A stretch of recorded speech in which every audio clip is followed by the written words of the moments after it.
सी बीमारियाँ? हमारे विभाग में सभी प्रकार की बीमारियां जो हैं, जैसे कि टीबी हो गया, उसके बाद से शुगर हो गया, एनसीडी किया जाता है, शुगर बीपी का सब किया जाता है, प्रेग्नेंट लेडीज़ का जांच, सब पूरी जांच की जाती है। उसमें उन्हें दवाएं मुफ्त में दी जाती है। 1.5 किलो दलिया, 1 किलो चने का दाल और आधा लीटर का है रिफाइंड ऑयल, ये हर महीने दिया जाता है। उसके बाद में हर महीने जब नई पंजीकृत गर्भवतियों की गोद भराई कराई जाती है, जिसमें से इनको हरी साग सब्जी या अनाजे। सिद्धार्थनगर से इसमें हम मधवापुर में संकल्प यात्रा का कार्यक्रम जो आयोजन किया जा रहा है, इस समय यहाँ पे देखा जा रहा है सारे अधिकारी आए हुए हैं।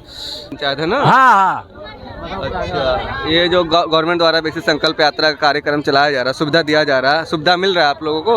हाँ, सुविधा मिला ला बाबू। यहाँ अच्छा भी लग रहा है जो घर तक पहुँचाया जा रहा है। आपका रामलौट।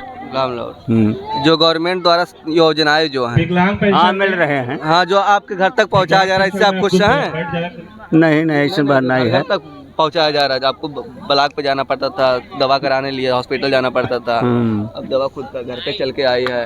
और ब्लॉक का नहीं, मोदी सरकार वाला पैसा खेत वाला मिला थे और 60 साल भी मिलता है। और का हमारे साथ इस समय सांसद प्रतिनिधि जुड़ रहे हैं, इनसे हम यहाँ के विकसित संकल्प यात्रा के कार्यक्रम को जो आयोजन किया गया है, ग्रामीणों को जो सुविधाएं पहुँचाया जा रहा है, उस सुविधाओं के बारे में इनसे पूछना चाह रहे हैं। क्या नाम है आपका? हम सांसद जी का शोहरतगढ़ प्रतिनिधि का काम देखते हैं और यह कार्यक्रम जो चल रहा है विकसित भारत संकल्प यात्रा, इस कार्यक्रम का मुख्य उद्देश्य है कि गरीब के अंतिम पायदान पर खड़े व्यक्ति का, जो गरीब से गरीब हो, उस तक सरकार की सारी योजनाएं पहुंचाई जा सके। और ये स्वास्थ्य विभाग टीम द्वारा जो पहुंचाया जा रही है सुविधा, उस पर क्या कहना चाहेंगे? स्वास्थ्य विभाग की तरफ से आप देख ही रहे हैं किस तरीके से हर साल 5 लाख रुपए का इलाज फ्री में सरकार दे रही है। आयुष्मान कार्ड के आधार पे बहुत बड़ी योजना है। इसमें 5 लाख हर साल अगर इलाज के लिए दिया जा रहा है तो 25 लाख 5 साल में होगा। देखिए, सांसद प्रतिनिधि सूर्य प्रकाश पांडेय से बातचीत करने के पता चला कि वहाँ पे जितने योजनाएं हैं तो सरकार द्वारा पहुँचाया जाए, जिन लाभार्थियों को नहीं मिला वहाँ घर घर जाके पहुँचाया जा रहा है। और फिर यहाँ स्वास्थ्य विभाग की टीमों द्वारा भी उनकी सुविधा और इलाज का स्वास्थ्य विभाग की टीम आई है, उनसे पूछते हैं उनका क्या नाम है। क्या नाम है मैम? सर, मेरा नाम कुसुम सरोज है, मैं सीएचओ के पद पे यहाँ पे पोस्टेड हूँ। ये गवर्नमेंट द्वारा जो स्वास्थ्य विभाग की टीम लगी हुई है, मोदी सरकार की योजनाएं जो घर तक पहुँचाई जा रही है, इस विभाग में आप मरीजों को किस किस तरह की दवाइयाँ और कौन कौन सी बीमारियाँ? हमारे विभाग में सभी प्रकार की बीमारियां जो हैं, जैसे कि टीबी हो गया, उसके बाद से शुगर हो गया, एनसीडी किया जाता है, शुगर बीपी का सब किया जाता है, प्रेग्नेंट लेडीज़ का जांच, सब पूरी जांच की जाती है। उसमें उन्हें दवाएं मुफ्त में दी जाती हैं। ये सारी चीज़ किया जाता है हमारे इसमें। अभी तक कितना मरीज आ चुके होंगे लगभग? हमारे यहाँ 30-35 से अब हो गए हैं सर। 30-35 तो मरीज आ चुके हैं। जी। दवाइयाँ भी मुफ्त? जी, बिल्कुल बिल्कुल। नाम है मैम? मेरा नाम वंदना कुमारी है। किस पद पे हैं आप? मुख्य सेविका। अच्छा, ये गर्भवती महिलाओं को क्या क्या सुविधाएं दी जाती है जो स्टॉल पे आप देखें? गर्भवती महिलाओं को हमारे सबसे पहले तो पंजीकरण कर लिया जाता है इनका, जब पहले जैसे गर्भ का पता चलता है।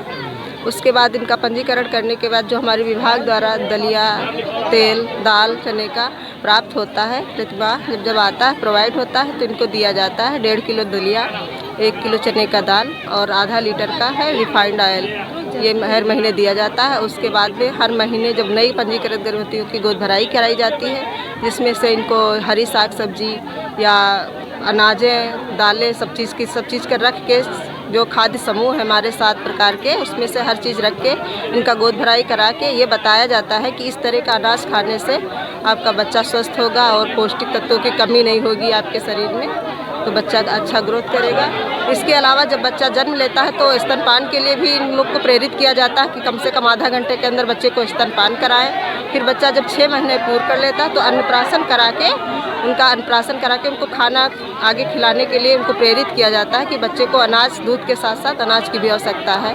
और उनके अनाज में भी जो स्टॉल लगा है मेरा, ये समूह सब शामिल हुए हैं कि जिससे देख के इनको व्यवहार परिवर्तन करना है। इनको ये सब चीज़ें देने के लिए नहीं है, दिखाने के लिए है कि जिससे इनका देख के व्यवहार में अपने परिवर्तन लाए, क्योंकि हर घर में ये सब चीज़ें मौजूद हैं। जैसे कि ये सब दिखाने के लिए तो इसके बारे में तो जानकारी तो देना चाहिए कि ये चीज़ के प्रोटीन क्या है, किसमें कैल्शियम, किसमें क्या। इसीलिए स्टॉल लगा के इनको बताया जाता है कि जैसे दाल लगी है तो दाल से प्रोटीन पाएंगे, या सोयाबीन है, चना है, इससे प्रोटीन की मात्रा मिलेगी, चावल है, दलिया है, इससे कार्बोहाइड्रेट मिलेगा बच्चे को, और जो ये सब्जी साग है इससे आयरन, जो सूक्ष्म पोषक तत्व हैं उनकी कमी नहीं होगी बच्चों में। इसलिए वो विभिन्नता जरूरी है, बच्चे के खान पान में विभिन्नता जरूरी है। एक ही प्रकार का खाना रोज़ नहीं खिलाना है, बदल बदल के एक दिन में कम से कम 4 प्रकार का खिलाना है। इसलिए ये सब दिखा के बताया जाता है कि ये चीज़ें 0 से लेकर 3 साल के बच्चों को कितना पौष्टिक आहार दिया जाता है? 0 से नहीं दिया जाता है। 0 से 6 माह तक बच्चे को कुछ नहीं खिलाना है, केवल माँ का दूध पिलाना है। इसलिए हमारा बच्चा जब 7 माह का हो जाता है तो इसको 1 किलो दाल और 1 किलो दलिया, आधा किलो रिफाइंड ऑयल ये दिया जाता है कि जो सूक्ष्म पोषक तत्वों की कमी रह जाती है उसको खिला के, अपने घर का तो खाना खिलाना है, जो चीज़ कमी रह जाती है उसको खिला के नाश्ते के रूप में। अच्छा, ये महीने में कितने बार वितरण किया जाता है? एक बार अगर आ गया, मतलब वहाँ से प्रोवाइड होता है ना शासन से, जब आता है तब तक दिया जाता है। और ये महीने में इसमें कब आया पौष्टिक आहार? अभी आया है, अभी वितरण नहीं हुआ, अभी कल ही परसों में आया है। अब लगा है, अब कल परसों में वितरण करेगी। क्या नाम है, कौन सा पद है और क्या कार्यक्रम का उद्देश्य क्या है? मेरा नाम कौशल त्रिपाठी है। मैं इस विकासखंड का 2010 से 2020 तक ब्लॉक प्रमुख था। भारत संकल्प यात्रा आज पूरे देश में चल रही है। इसी क्रम में इस विकासखंड में जोगिया और मधवापुर और धनगढ़िया में आयोजित थी।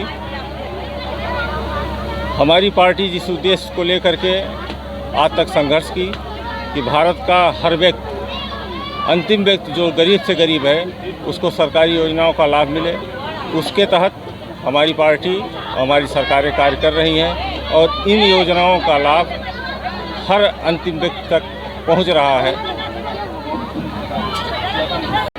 कि देश का जो सबसे गरीब और जो अंतिम व्यक्ति है उसको सरकार की सारी सुविधाएं मिले।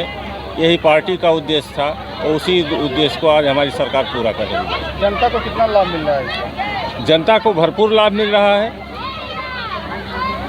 जो भी योजनाएं सरकार की संचालित हैं वो धरातल पर हैं और उसी की जानकारी के लिए कि क्या वो जनता तक समुचित पहुंच रही हैं या नहीं पहुंच रही हैं, सारे लोगों को इस कार्य में लगाया गया है और जनता से इसका फीडबैक भी लिया जा रहा है और अच्छी फीडबैक भी मिल रही है।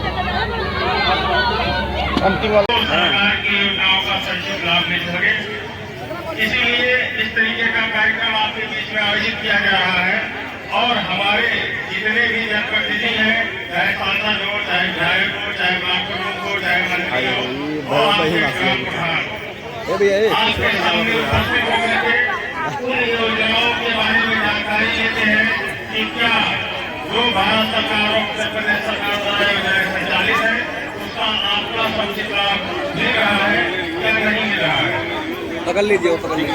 1947 में आजाद हुआ, बहुत से जनप्रतिनिधि बने, बहुत सी सरकारें आई और बहुत से सरकार